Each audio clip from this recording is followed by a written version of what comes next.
Hello students.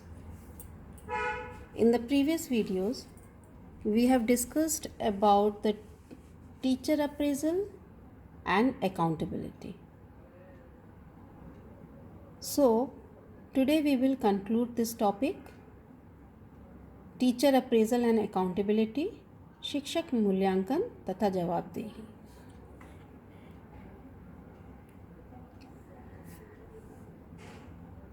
According to input of Danish Anand, the prominent Zee News reporter, अब तक teachers देते थे छात्रों को नंबर, अब छात्र भी देंगे टीचर्स को number. Students, as you all know कि Danish Anand ji, he is the prominent Zee news reporter.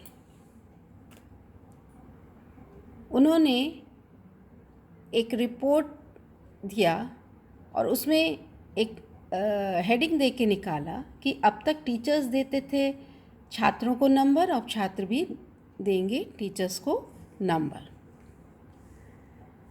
Ministry of Human Resource Development has launched a 360-degree feedback program to know about the educational process going on in the colleges. Data will be collected through this feedback program, and this will be submitted by each and every educational institute. The total marks for this program will be 100, and the distribution of marks will be as follows.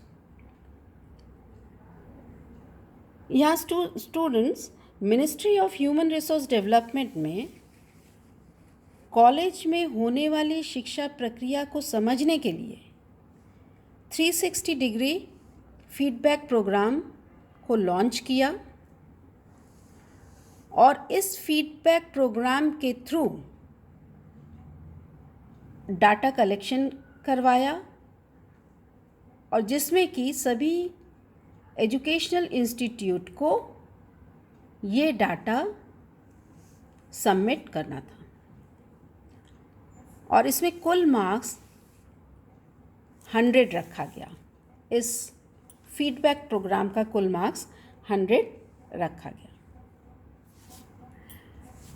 इस article में, इस report में ये कहा कि अभी तक केवल अध्यापक ही छात्रों को नंबर देते थे, लेकिन अब टीचिंग लर्निंग प्रोसेस में, टीचिंग लर्निंग के नए प्रोसेस के तहत छात्र भी अध्यापकों को नंबर देंगे.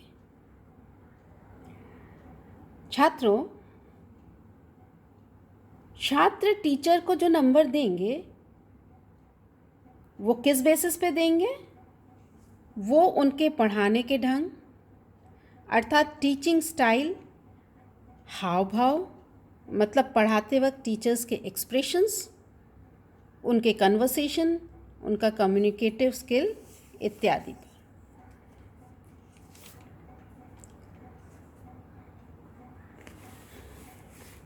ये जो फीडबैक प्रोग्राम के तहत डाटा होंगे वो किस तरह से कलेक्ट किए जाएंगे स्टूडेंट्स, और ये वास्तव में क्या है फीडबैक प्रोग्राम, ये हमको जानना है. तो इस फीडबैक प्रोग्राम के तहत सबसे पहले मार्किंग जो है सेल्फ एवैल्यूएशन से शुरू होगी.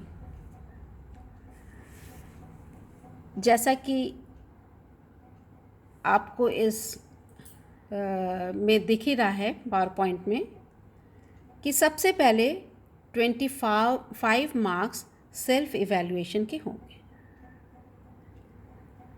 तो सेल्फ एवैल्यूएशन से ही मार्किंग की शुरुआत की जाएगी. ये जो सेल्फ इवैल्यूएशन में 25 मार्क्स रखे गए हैं, 25 मार्क्स जो रखे गए हैं, वो 10 मार्क्स, उसमें से 10 मार्क्स दूसरे अध्यापक देंगे.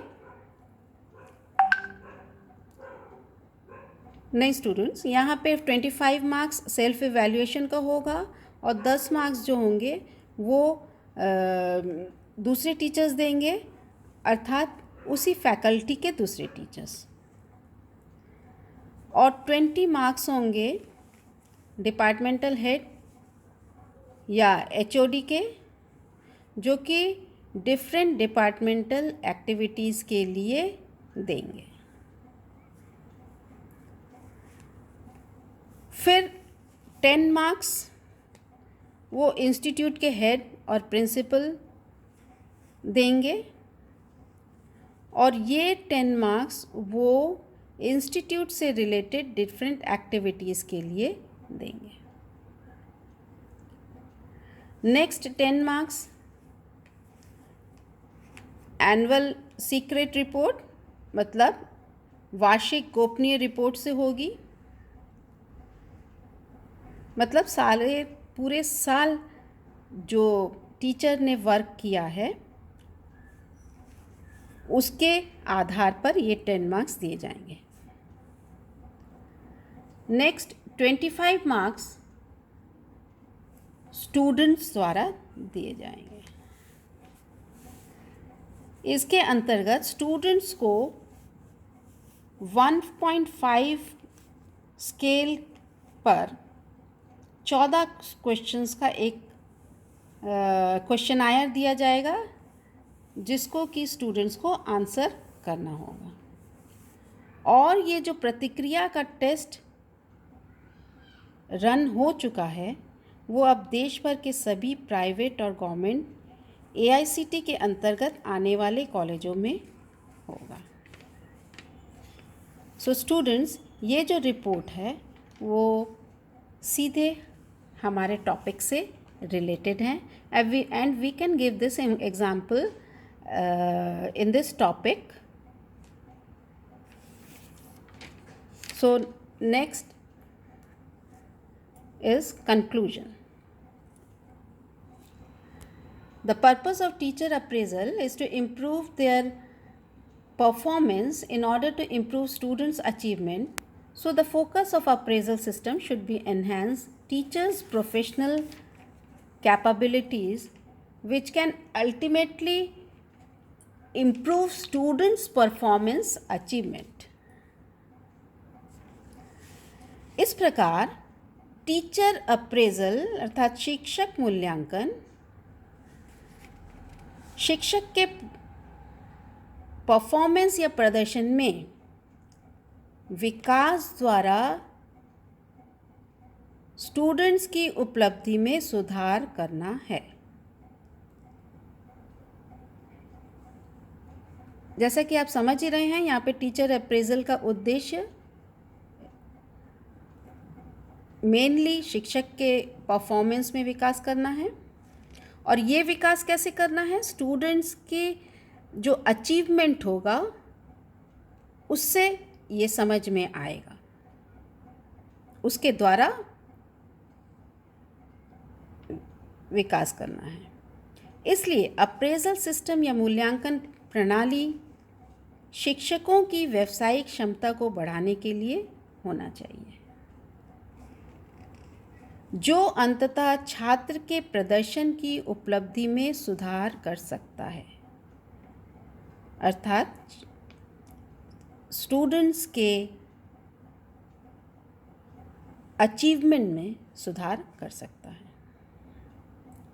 Although accountability can be used for all types of decision in colleges, schools or organization, but can be used best when the focus is on the provision of quality of learning, which required active and responsible learner, conducive environment, appropriate content, and obviously a motivated and well-skilled teacher. हालांकि accountability school, कॉलेजों या किसी भी संगठन में हर तरह के निर्णय लेने में किया जा सकता है, लेकिन सबसे अच्छा इस्तेमाल तभी किया जा सकता है जबकि मेन फोकस सीखने की गुणवत्ता के प्रावधान हों।